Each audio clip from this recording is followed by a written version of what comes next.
Olá, amigos, muita paz, que Jesus nos abençoe hoje, agora e sempre. Sejam todos bem-vindos a mais uma live virtual do Instituto Espírita Manuel Filomeno de Miranda, que fica aqui em Salvador, no bairro de Itapuã.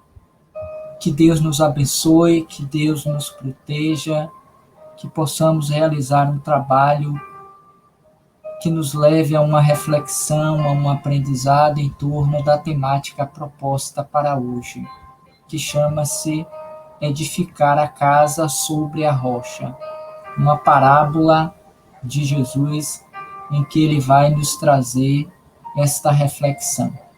Mas antes de nós iniciarmos, nós vamos fazer a nossa prece inicial, rogando a Deus, aos bons espíritos, aos trabalhadores do bem desta casa, em especial a Filomena de Miranda, que nos inspire, que nos proteja, que nos guarde, para que o trabalho de hoje transcorra em um clima de paz, de harmonia, e que seja favorável a todos nós que aqui nos encontramos. Sendo assim, os convido a todos, aqueles que se encontram aqui pelo canal do Instituto, seja ainda os que nos acompanham pelo canal do Roteiro Espírita. Elevemos o nosso pensamento a Deus, em agradecimento pela oportunidade do reencontro feliz a essa instituição, que tem por objetivo levar a mensagem do nosso Senhor Jesus Cristo através do entendimento dos espíritos oriundos da doutrina dos espíritos. Que eles nos abençoe, que nos proteja, que o coordenador espiritual desse trabalho possa nos orientar, nos ajudar, para sairmos daqui convictos quanto à importância e o valor dessa passagem evangélica proposta por Jesus. Sendo assim, Senhor da vida, nós te pedimos a permissão para iniciar o encontro do dia de hoje, dizendo assim: Pai nosso que estais nos céus, santificado seja o vosso nome, venha a nós o vosso reino, seja feita a vossa vontade, assim na terra como no céu. O pão nosso de cada dia nos dai hoje, perdoai as nossas ofensas, assim como nós perdoamos aos que nos têm ofendido.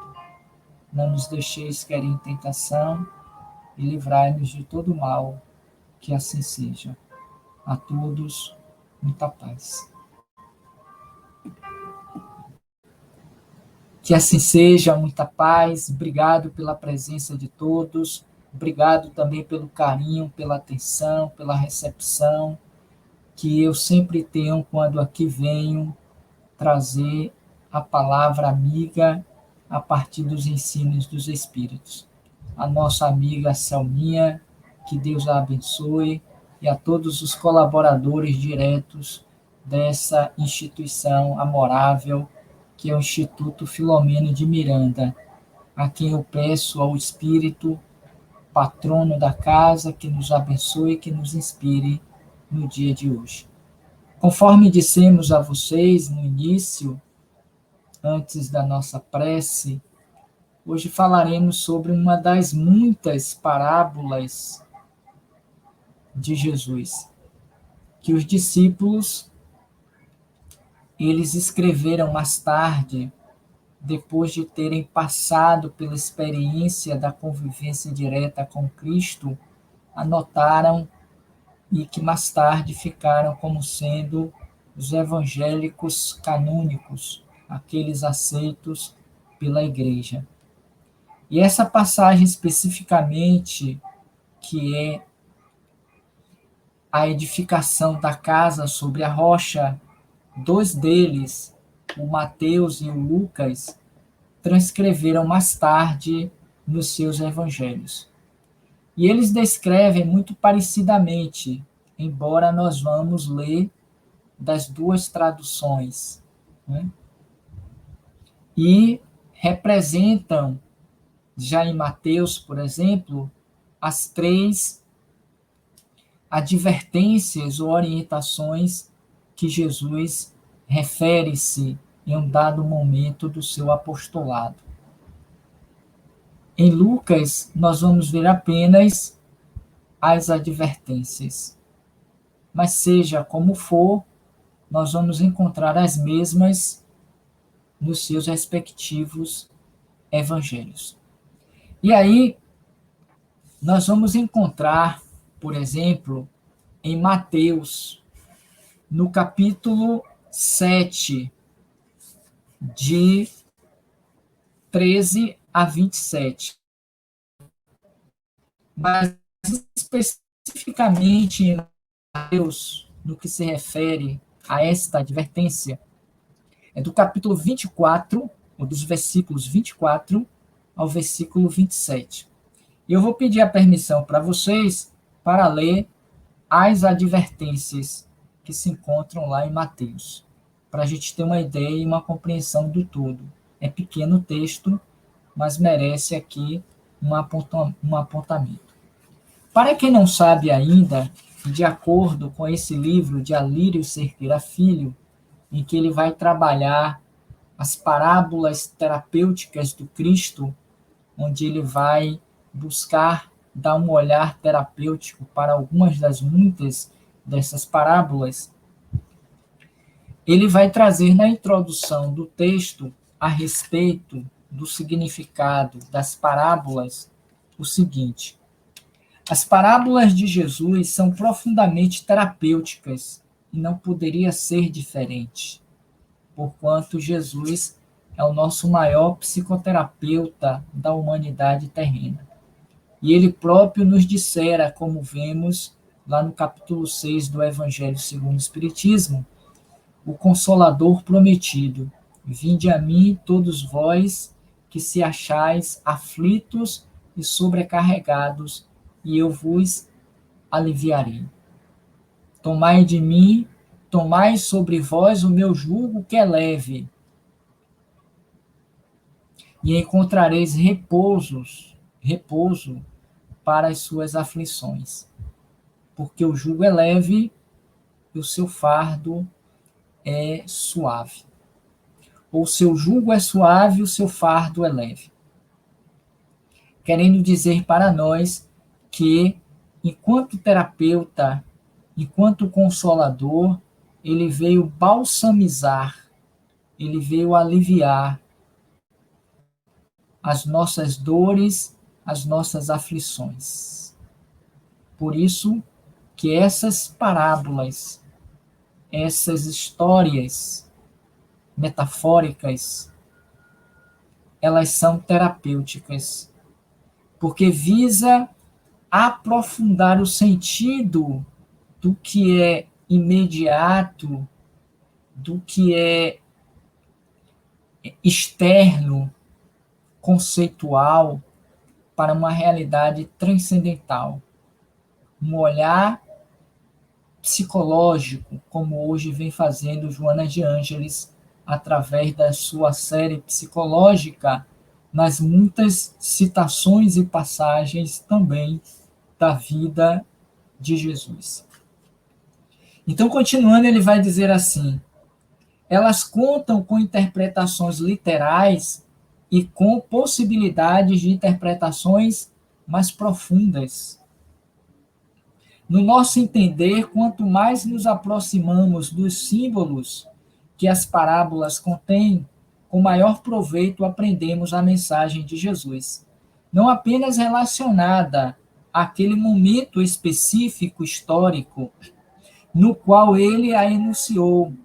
Jesus, por ser um espírito crístico e por trazer em si, de forma relativa, todos os atributos do Criador, falava para a eternidade. Por isso, as suas palavras são conhecidas como palavras da vida eterna, pois foram pronunciadas não apenas para um momento ou para um povo, mas para todos os tempos da humanidade e todos os povos. Por esta razão, hoje, 2000 anos depois, historicamente falando, da sua passagem entre nós, elas ainda reverberam de forma muito contundente, de forma muito consoladora, terapêutica para nós, humanidade atual na Terra, porque não ficou localizada geograficamente para o povo hebreu, não ficou circunscrita à Palestina antiga, mas teve um cunho atemporal.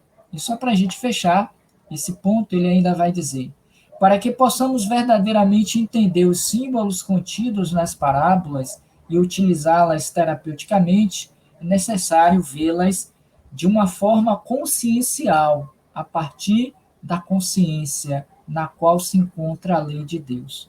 Isto é, buscando como aprendizes percebermos no contexto da parábola, fazendo perguntas a nós mesmos sobre o que os símbolos dizem com relação à nossa própria vida. A exemplo, o que é mesmo edificar a casa sobre a rocha e não na areia, porque há uma complementariedade.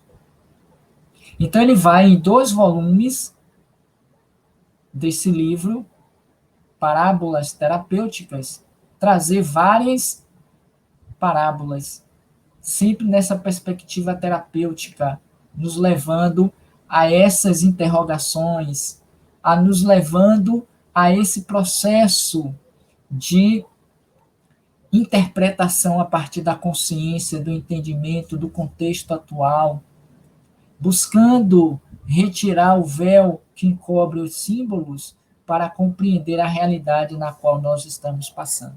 E dentre essas muitas que ele discorre, vamos trazer algumas desse volume, que é o volume 2, na qual ele vai trabalhar essa parábola da edificação da casa sobre a rocha.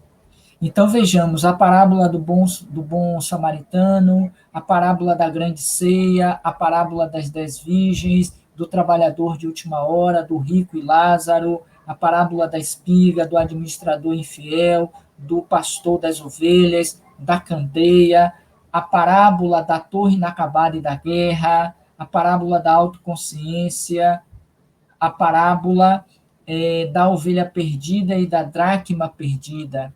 E dentre estas 13, a parábola da casa edificada sobre a rocha. Antes de vermos propriamente a passagem e as considerações de Alírio, eu queria trazer, a partir do Testamento, né, do Novo Testamento, que foi escrito, tradução de Haroldo de Adútras, eu queria trazer a citação em si. Vejamos, então, as advertências propostas por Jesus, que Mateus, no seu Evangelho, no capítulo 6, de 43 a 49, ele vai nos apresentar. Vejamos. Pois não há boa árvore produzindo frutos deteriorados. Por outro lado, nem árvore deteriorada produzindo fruto bom. Eis aí a primeira advertência. Pois cada árvore é conhecida a partir do próprio fruto, pois não se colhe figos de espinheiros, nem vindimam cachos de uva da sarça. O homem bom apresenta boa coisa do bom coração, e o mal apresenta coisa má do seu mau tesouro, que está contido no seu coração. Pois da abundância do coração fala a boca dele. Então, o que sai do coração, da boca é o que está contido no coração. Por que me chamais Senhor, e não fazeis o que eu digo? Todo aquele que vem a mim, ouve as minhas palavras e as pratica, eu vos mostrareis que é semelhante a um homem que edifica uma casa, o qual cavou profundamente e colocou o alicerce sobre a rocha. Ocorrendo uma inundação, irrompeu o rio contra aquela casa e não conseguiu abalar por ela estar bem edificada. Eis aí a segunda advertência, que no caso de Mateus ele transcreve apenas nessa passagem que está sendo lida, duas delas.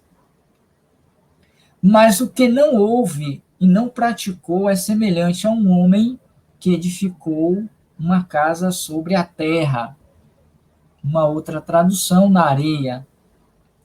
Sem alicerce, irrompeu o rio contra ela e logo desabou.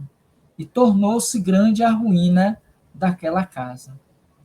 Ou seja, e se tiver aqui algum arquiteto, engenheiro sabe bem disso, para que uma casa possa se sustentar ante os abalos naturais, diante das intempéries que ocorrem muitas vezes, como a chuva, a inundação, como os maremotos, os terremotos, as grandes ventanias, para que não sofra os abalos físicos, é preciso que haja uma fundamentação, uma edificação, aquela base que nós não vemos e que está sob o solo, bem construída, para que o vento e a chuva e a inundação não derrubem a casa.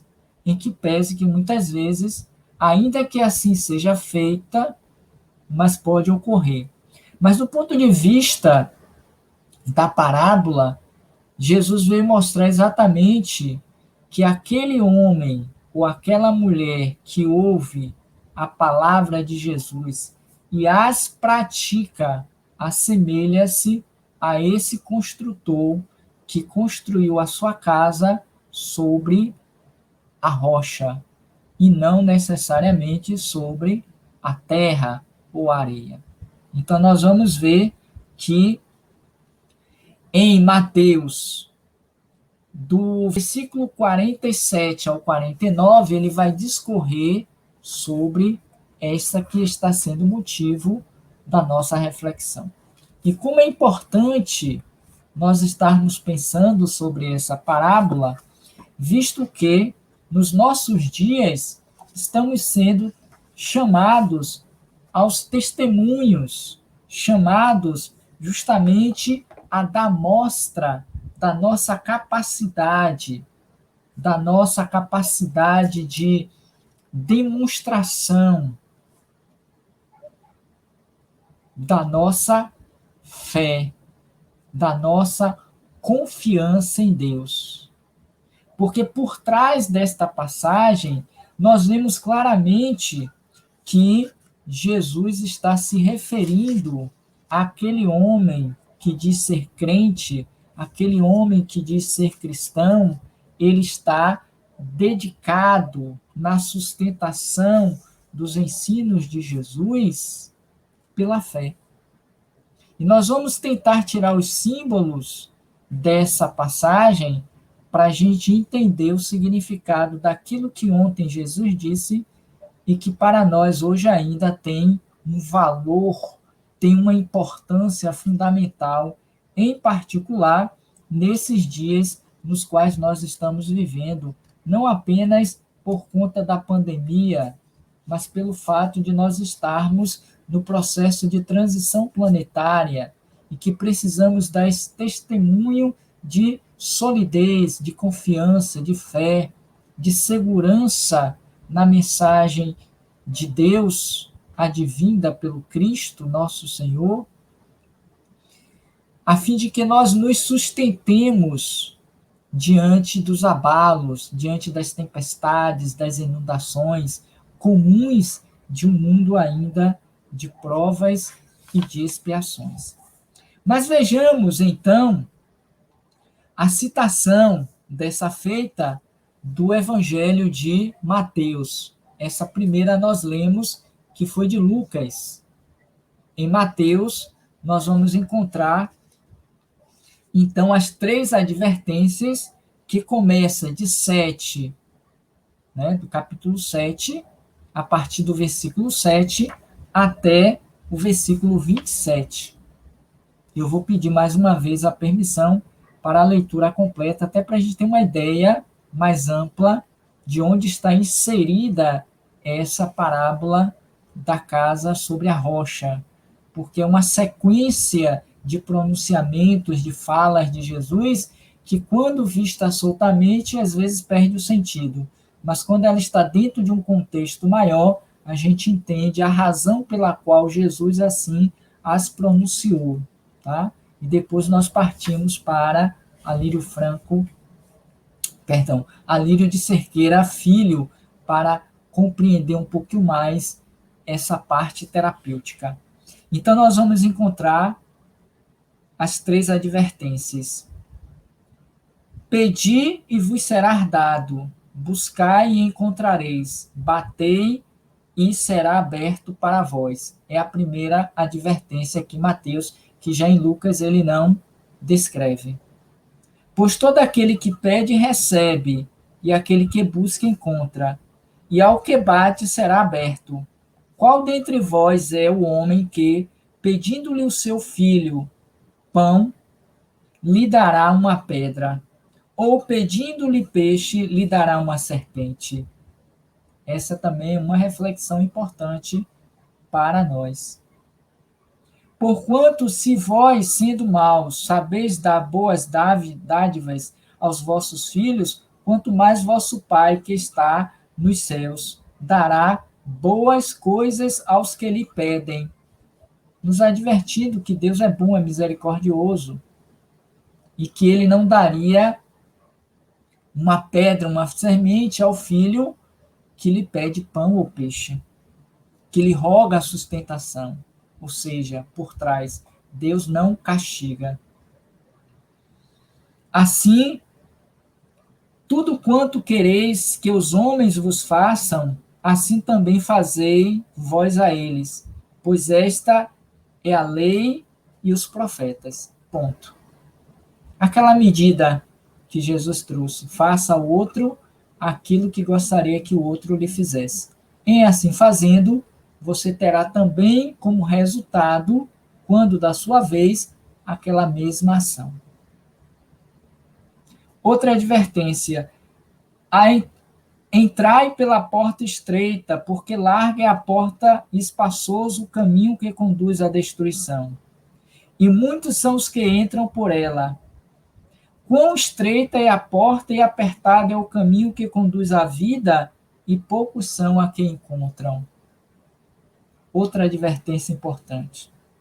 Diante desse momento de transição, se nós não temos a consciência da necessidade dessa edificação da nossa casa, do nosso mundo íntimo, na estruturação do bem, do belo, do divino, nós estaremos sendo presas fáceis aos convites das portas largas da vida. Mesmo nos dizendo cristãos, mesmo nos dizendo crentes na imortalidade da alma. E quantos de nós somos pegos de surpresa quando do retorno à pátria espiritual? Porquanto chegamos lá destituídos de luz, de consciência, de fundamentação espiritual, que vai nos dar o mínimo necessário para estarmos bem de consciência nesse despertar dessa nova aurora na pátria espiritual. Haja vista que Filomeno de Miranda, enquanto autor espiritual, pelo médio de Valdo, tem nos apresentado inúmeros casos e situações que se assemelham a essa realidade. Porque demos aso, demos atenção às coisas do mundo, nos deixamos levar, hipnotizados pelos prazeres do mundo, pelas portas largas da vida. Quão estreita é a porta e apertado o caminho que conduz à vida, e poucos são os que a encontram, porque não edificaram a sua casa sobre a rocha. Acautelai-vos dos falsos profetas que vêm até vós com vestes de ovelhas, mas por dentro são lobos vorazes. Por seus frutos os reconhecereis. Porventura, colhem-se cachos de uvas dos espinhos, ou figos dos abrolhos? Desta forma, toda árvore boa produz frutos bons, mas a árvore deteriorada produz frutos maus. Não pode uma árvore boa produzir frutos maus, nem uma árvore deteriorada produzir frutos bons. Toda árvore que não está produzindo fruto bom é cortada e lançada ao fogo. Logo, pelos seus frutos os reconhecereis. E como isso é importante, tem uma similitude com aquela outra passagem da figueira seca. Ou seja, o verdadeiro cristão, o verdadeiro seguidor do Cristo é aquele que produz bons frutos, é aquele que dá testemunho de fé, é aquele que dá exemplos de virtuosidade. Não fica com a aparência do cordeiro bom. Não é aquele que fala, mas que não faz. É aquele cujo falar é sim, sim, não, não. E quão são aqueles, muitos, que se perdem pelos caminhos da vida por conta dessas portas largas e que se assemelham a esses falsos profetas. Bonitos por fora, mas podres por dentro. Seguindo ainda vai dizer, que é outro ponto importante,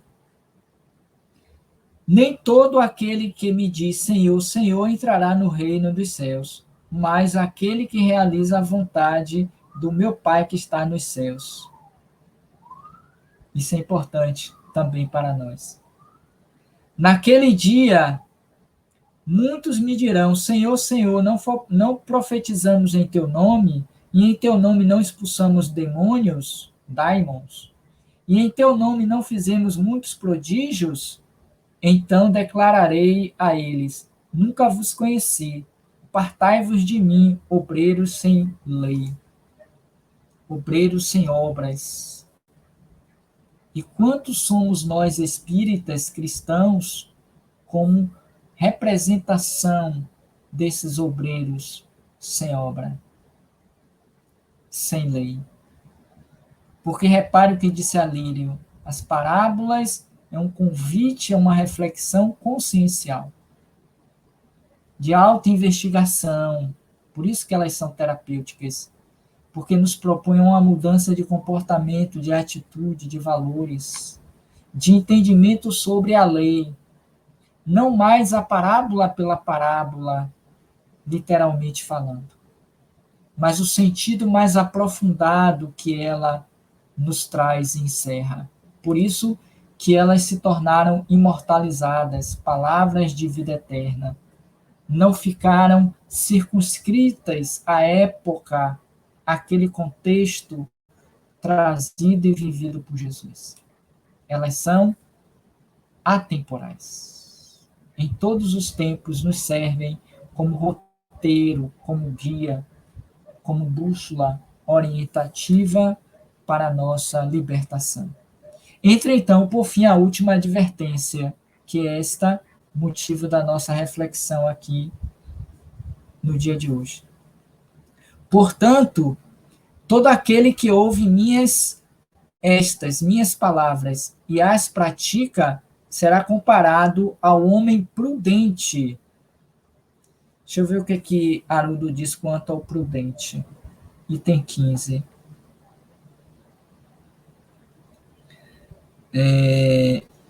Perdão, não é esse item não, é 13. Sagaz, cauteloso, ponderado, sábio, sensato, cuidadoso. E quantos de nós estamos deixando de ser esse homem e essa mulher prudente perante as ocorrências da vida? Nos deixamos levar pelo emocional, pelo destempero emocional, pela raiva, pelo ciúme, pelo ódio, pela vingança, pelo espírito e desejo de devolver na mesma moeda aquilo que fizeram conosco. Esse homem e essa mulher estão edificando sua casa, ou suas casas, na terra, na areia. E diante das inundações, elas ruirão, cairão. Mas seguindo por conta do tempo. Seguindo, vou repetir um pouquinho mais, um pouquinho antes. Portanto, todo aquele que ouve estas minhas palavras e as pratica, será comparado ao homem prudente que edificou sua casa sobre a rocha. Caiu a chuva, vieram as torrentes, sopraram os ventos, precipitaram-se contra aquela casa, mas não desabou, pois foi alicerçada sobre a rocha, sobre um ponto firme, duro, que a probabilidade de queda é muito menor. E todo aquele que ouve essas minhas palavras e não as pratica, será comparado ao homem tolo. 19. Deixa eu ver o que, é que ele diz aqui quanto ao 19. Tolo, insensato, estúpido, embotado, bobo, ridículo. E aí eu perguntaria a vocês provocativamente: nós estamos mais para o tolo, para o tolo ou para o prudente? Na nossa atual existência, eu diria que eu estou mais representando o prudente ou o tolo diante das escolhas que eu faço no mundo. Aí a gente vai entender até que ponto eu estou ou não edificando a casa na rocha ou na areia. E finalizando, que edificou sua casa sobre a areia. No caso aqui, Mateus trata areia, Lucas trata como terra. Caiu a chuva, vieram as torres, sopraram os ventos e chocaram-se contra aquela casa. Desabou e foi grande a sua queda. É comum nós assistirmos reportagens que, diante das inundações em determinados estados, principalmente do sul do nosso país, ou em alguns países, como os Estados Unidos, no próprio Japão também, quando das erupções dos maremotos, né, dos terremotos, das tsunamis e tudo mais, essas tragédias naturais, a gente vê uma comoção, uma dor, uma tristeza muito grande, principalmente quando as águas e os ventos irrompem sobre a, a comunidade, as cidades, destruindo suas casas, né? Destruindo os carros, inundando toda aquela cidade. A gente fica sentido e desesperados, imaginando o que faríamos se fosse conosco vivendo aquela situação. E periodicamente nós vivemos essa realidade. Jesus as trazem há mais de 2000 anos e observemos que ainda hoje, século XXI, nós vivenciamos tais situações. Por que será? Talvez, e me permitam fazer essa suposição, porque ainda somos representantes, em maior número, do ponto de vista vibracional e psíquico, do tolo, conforme vemos aqui também em Mateus. Porque não ouvimos a mensagem do Cristo, as suas palavras, mas nós não as praticamos. E quando eu falo nós, eu falo de nós espíritas. Eu falo de nós cristãos. Eu falo de nós aqueles que divulgam nas suas mais variadas possibilidades a mensagem do Cristo. Nós que as ouvimos, vejamos quantos somos aqui hoje. As lives espíritas ou não, que nos aconselham a um caminho de mudança, de retidão, de vivência da lei de Deus. Quantas vezes presencialmente fui fazer palestras aqui no Filomena de Miranda, em Itapuã, e encontrava o salão repleto, abarrotado de gente, dia de sábado, 5 horas da tarde. As lives, por sua vez, agora virtualmente, as palestras, outras tantas pessoas assistem, às vezes até em maior número do que presencialmente. E quantos de nós, os que falamos e os que ouvimos, ainda hoje nos comportamos como os tolos da parábola? Como representantes daqueles que construímos e que estamos construindo a casa na areia, na terra. E que diante da provação, diante do testemunho, nós desabamos. A casa caiu. E aí me faz aqui lembrar uma outra passagem de Jesus que se assemelha a essa proposta de hoje. Aquela que Jesus vai dizer assim,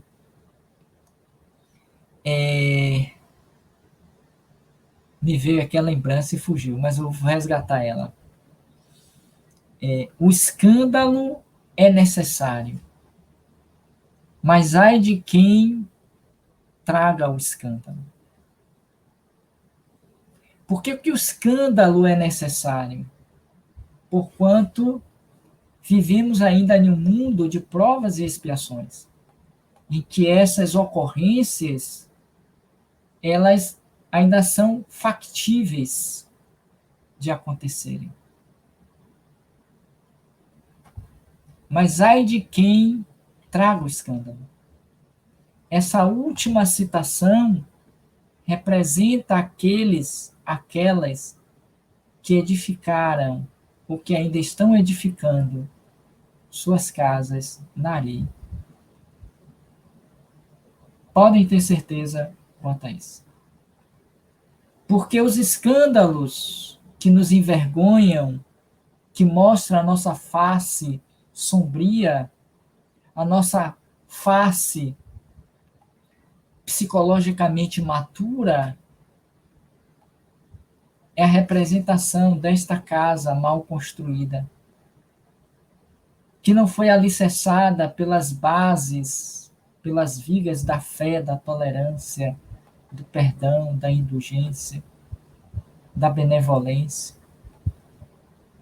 Aí vem então a Lírio para poder discorrer sobre a parábola, que eu não vou ler de novo, ele começa trazendo.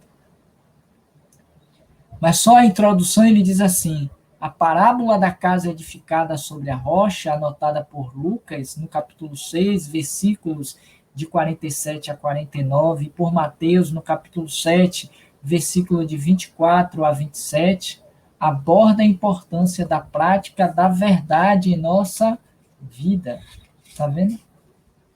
Conhecereis a verdade e ela vos libertará.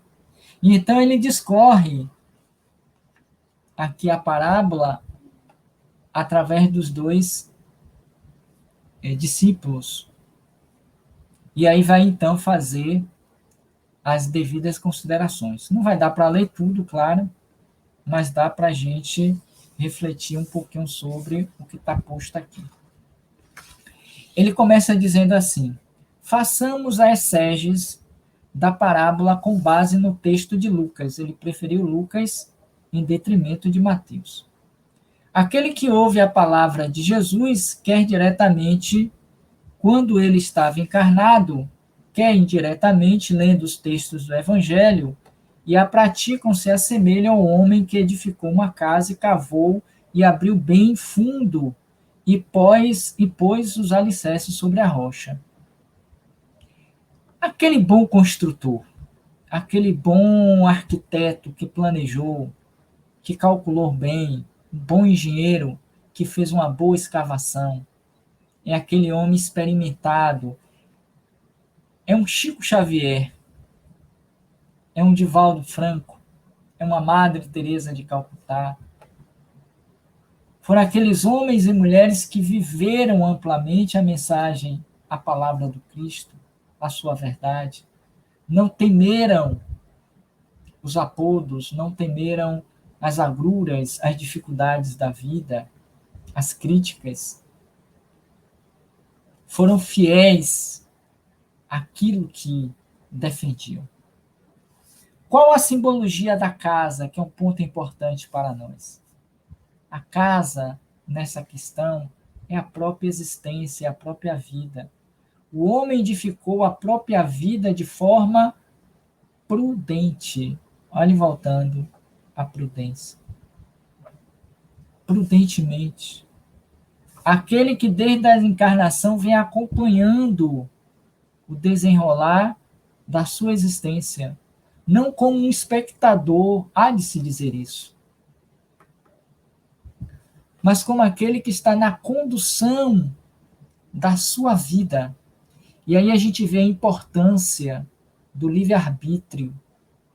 Está lá no Livro dos Espíritos, salvo engano, no capítulo 9 da terceira parte, quando trata das leis morais. A lei de liberdade. O livre-arbítrio.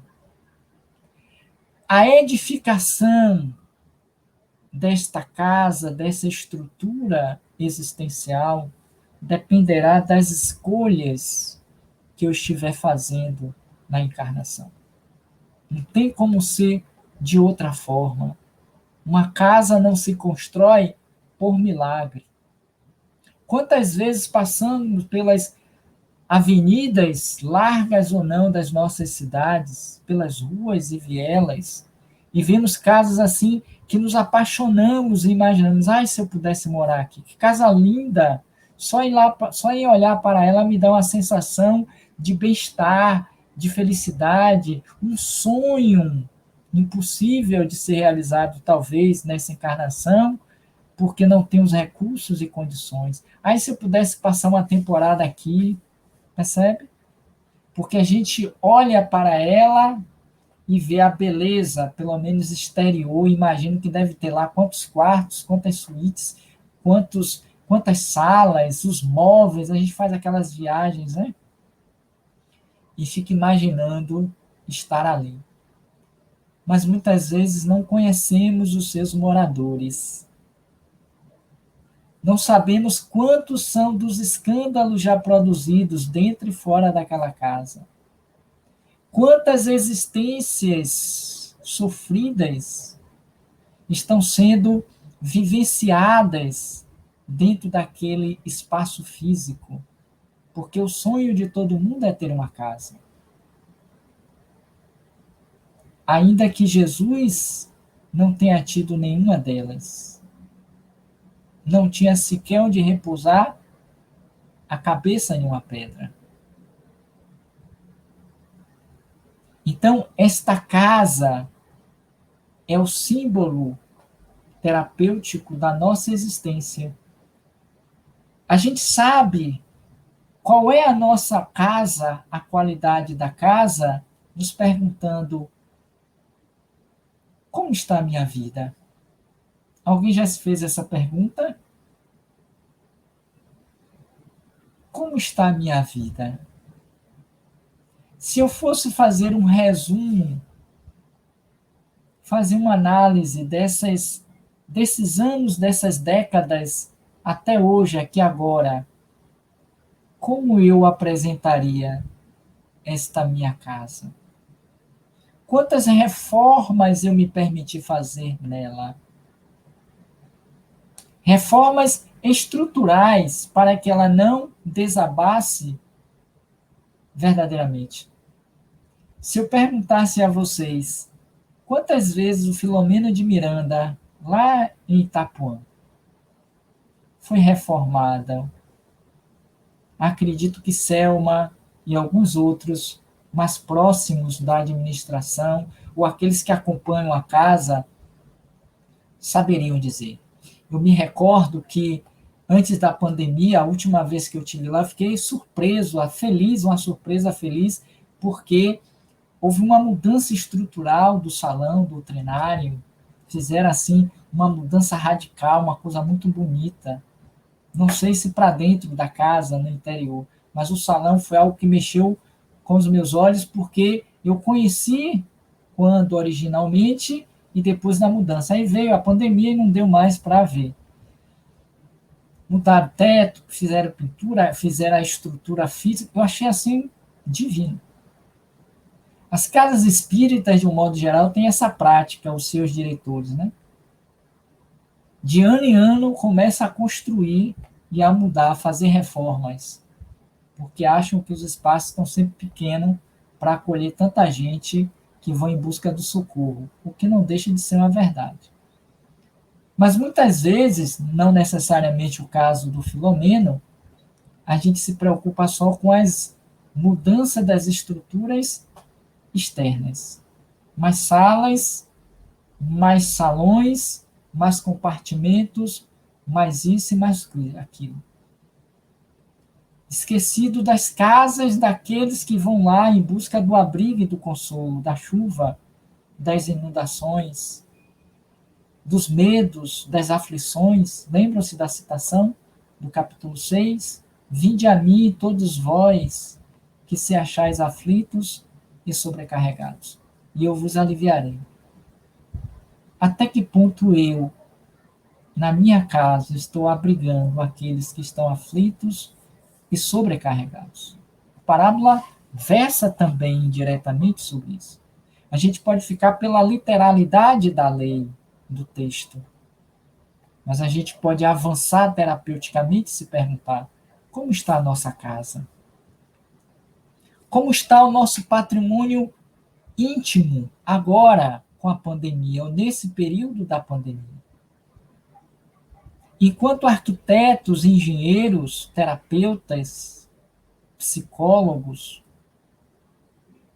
quantos abrigos eu dei a essas pessoas cujas casas estão desterradas, desabadas? Já pensei sobre isso? Eis aí a oportunidade. Porque está assegurado com a vacina contra coronavírus, está protegido dentro da minha casa física, que nem sempre é o lar, sob os alicerces da segurança dos móveis, das portas, do alimento, dos cobertores, não é garantia de que a minha casa foi edificada em cima da rocha. Para a maioria de nós espíritas, não tem sido. Se eu não saio da minha e vou até a casa do outro para solidificar, para dar o apoio moral, como dizemos, para socorrer, atender. E eu não falo apenas do enxoval, do alimento, da cesta básica a cada final de mês. Ainda não é por aí na perspectiva de Jesus. Mas deixa eu correr que eu só tenho 5 minutos. E cavou e abriu bem fundo e pôs os alicerces sobre a rocha. Qual o significado simbólico dessa parte do versículo? O conhecimento da verdade universal e da verdade interior por meio do autoconhecimento, pois são esses os alicerces da autotransformação que permite ao ser espiritual superar a vida superficial e viver de forma profunda. E ele faz um complemento que merece reflexão. Diante de uma sociedade que cultua a superficialidade como um estilo de vida, a que somos convidados?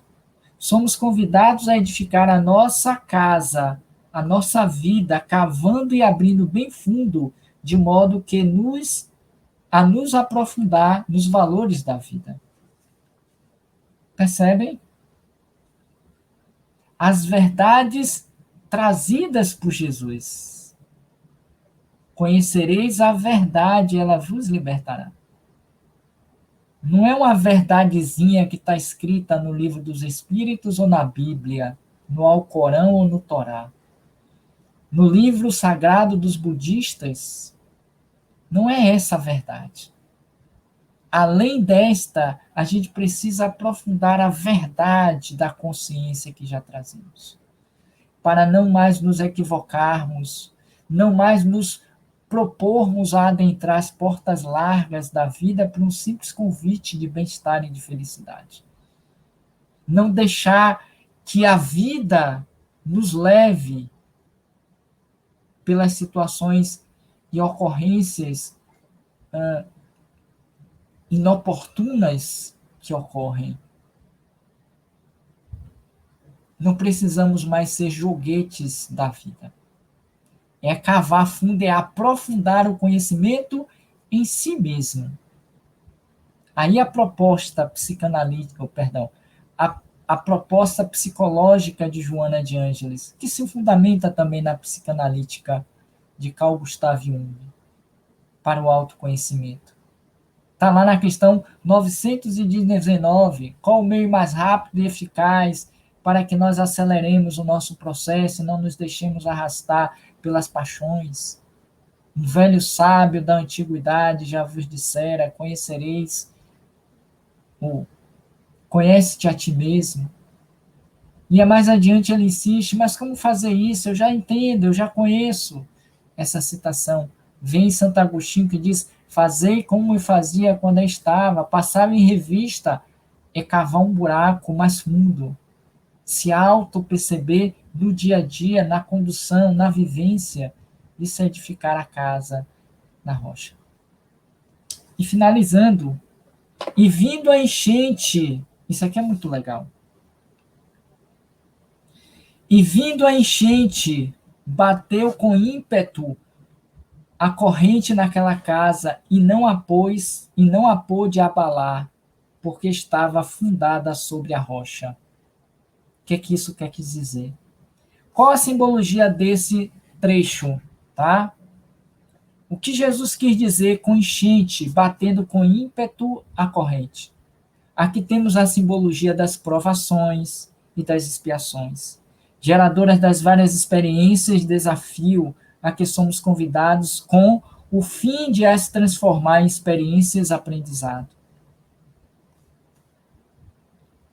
Então, quanto mais eu me conheço, quanto mais eu me permito, eu entendo que essas provações, ao invés de fugir delas, eu faço delas o alicerce para poder melhor me fundamentar frente aos desafios da vida.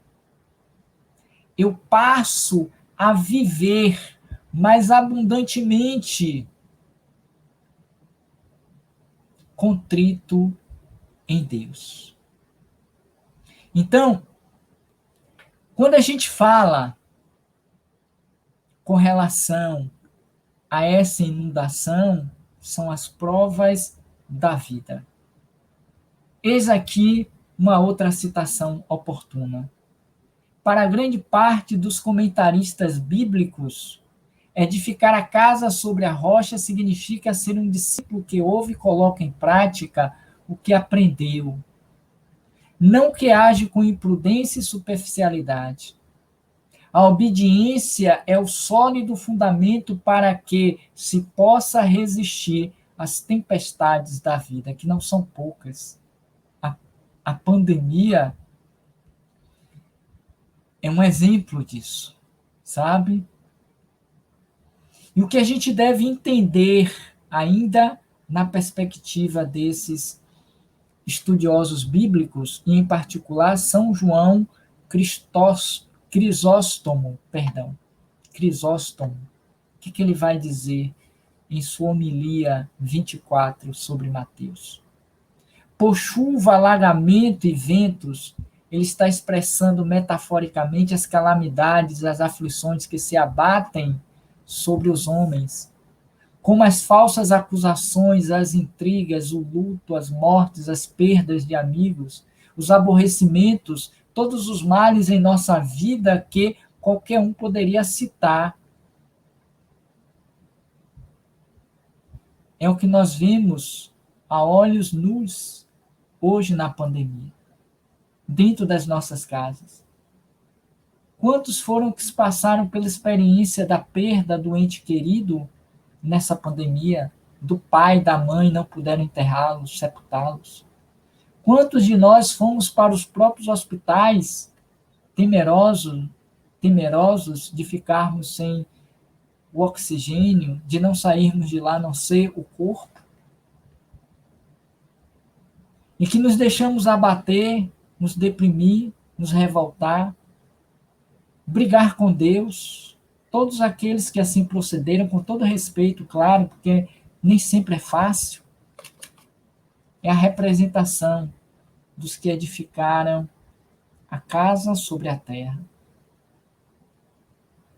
sobre a areia, que diante desses testemunhos de fé não conseguiram sustentar-se. Caiu, precisando de um tempo para reedificar a própria casa. Isso quando não precipitaram-se pelos caminhos do suicídio. Pensemos sobre isso, porque é algo importante, necessário, premente para os nossos dias. E finalizando, mas nenhuma dessas, diz ele, abala a alma que é fundada sobre qualquer rocha, ou sobre a rocha. Ele chama a firmeza de sua doutrina penha, porque na verdade os seus mandamentos são mais fortes que qualquer rocha, estabelecendo algo que acima de todas as aflições humanas, vinde a mim todos vós. Lembram-se? Releiam. Seria bom. Para aquele que guarda essas coisas rigorosamente, não terá vantagem sobre os homens, mas até mesmo dos demônios que muitos conspiram contra ele. No caso aqui, para nós, os espíritos obsessores, enfermos, que também construíram suas casas e viram-nas ruírem, caírem, desabarem na areia, e que desesperados, revoltados contra Deus e o mundo, nos perseguem, nos influenciam, e a gente se deixa levar porque psiquicamente estamos sendo retroalimentados e alimentando o patrão. E que não é vã jactância, por assim dizer. Jó é o nosso testemunho, que recebeu todos os assaltos do demônio, dos espíritos maus, e pôs-se inabalável. E os apóstolos também são nossas testemunhas, que quando as ondas do mundo inteiro estavam batendo contra eles, quando ambas as nações e os príncipes, o seu povo próprio e estrangeiros, tanto os espíritos malignos e ao diabo, e cada motor foi colocado em movimento, eles ficaram mais firmes do que uma rocha e dispersaram tudo. Percebe? Infelizmente não dá para a gente seguir, mas fica aí a reflexão final. Perguntemo-nos hoje como está a nossa casa, a nossa vida. Em que bases nós a construímos? E qual a sustentação que nós a colocamos? O terreno, na areia, na terra ou na rocha? Porque se amanhã vier a chuva, as inundações, as ventanias e as derrubarem, não é culpa de Deus. Não foi mais má sorte, não foi ação nem do demônio, nem do diabo, dos espíritos maus, do inimigo que hoje tanta gente ouve. Isso é por conta do inimigo. Foi por imprudência nossa, tolice nossa. Passamos a vida como tolos, acreditando sermos príncipes. Por isso que chegamos ao mundo espiritual e quando despertamos para a consciência, descobrimos que é tarde demais. E nos envergonhamos, fechamos os olhos, nos desesperamos e pedimos a Deus que nos dê uma nova oportunidade, que nos será dada, mas nem sempre da forma como queremos. Porque, como diz o velho ditado, destruir é fácil. Qualquer construção, por mais bem emparelhada, por mais bem e engenhosamente construída, é muito mais fácil ser destruída, colocada abaixo, do que construí-la ou reconstruí-la. O tempo é muito maior construir do que destruir. Assim eu encerro o nosso encontro de hoje, desejando a todos votos de paz, de amor, de equilíbrio, nesse momento em que aqui nós nos encontramos. Agradecendo aos companheiros, amigos e queridos que nos deram essa oportunidade de estarmos de volta, ainda que virtualmente, aqui no Filomeno. Esperançoso que voltemos presencialmente em breve também. Vamos orar? Divino amigo Jesus, amigo de sempre, de todos os instantes, nós te agradecemos pela oportunidade de aqui estarmos mais uma vez refletindo sobre a tua parábola terapêutica da edificação da casa sobre a rocha.